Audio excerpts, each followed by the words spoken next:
November 14th to 21st, we're inviting you to join us for a powerful trip to Ghana. This isn't just a vacation. This is a chance to walk through the same places where many of our people were captured, held, and shipped off into slavery. So don't wait. Secure your spot today. We're making history by walking through it.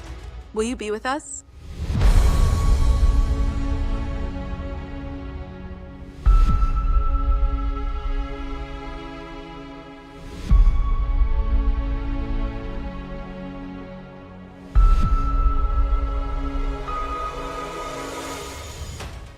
Despite the US's best efforts, China is deepening its ties in the Caribbean. Hello and welcome to the African Diaspora News Channel, where we break down global headlines and connect the dots behind the stories that matter.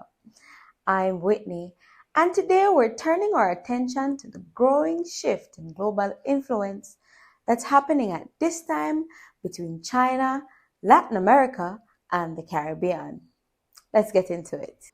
On May 12, high-level representatives from the Community of Latin America and the Caribbean States, better known as CELAC, met with Chinese officials in Beijing to chart the future of trade between the two regions. The summit marked 10 years of CELAC, China cooperation, and the Chinese Foreign Minister Wang Yi described the event as a moment to reflect on a decade of mutual benefit and equality. This was also held to set the tone and the roadmap for the next one.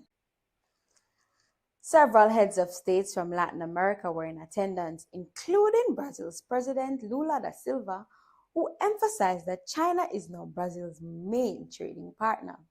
Likewise, Colombia's President Gustavo Petro, who currently chairs CELAC, voiced strong support for China's Belt and Road Initiative, also known as the New Silk Road. Petro also made headlines with a powerful statement about global peace and sustainability while visiting the Great Wall.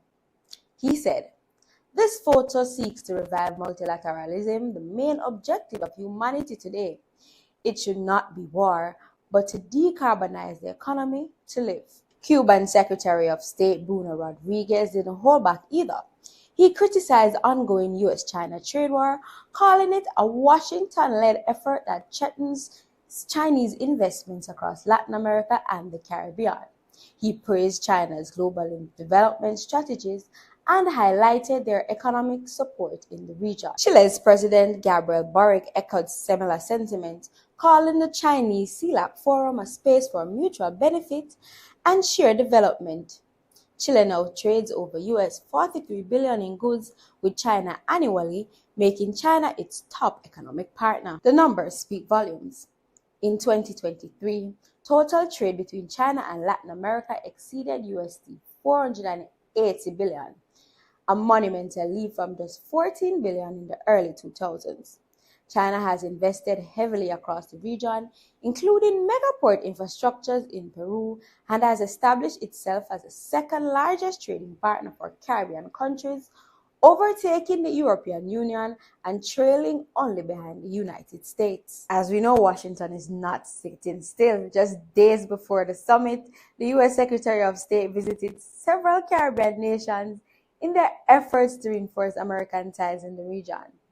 That visit focused on trade cooperations, energy initiatives, security partnerships, and strategic counterbalance to wipe out Beijing's growing presence. So what does this all mean? Well, this means that Latin America and the Caribbean are no longer passive players in global affairs. They are increasingly becoming the center of a complex economic chessboard between the world's two largest economies. While China offers infrastructure and trade, the US is attempting to maintain influence through diplomacy and development aid. The biggest question on everyone's mind now is, which path will the Americas choose? Or perhaps more accurately, can they choose both? Well, I guess we'll find out. Thanks for watching the African Diaspora News Channel. If you found this video insightful, don't forget to like, share, comment, and subscribe. Is China outpacing the US and the Americas? We want to hear your thoughts. Until next time, I'm Whitney. Stay informed and stay connected.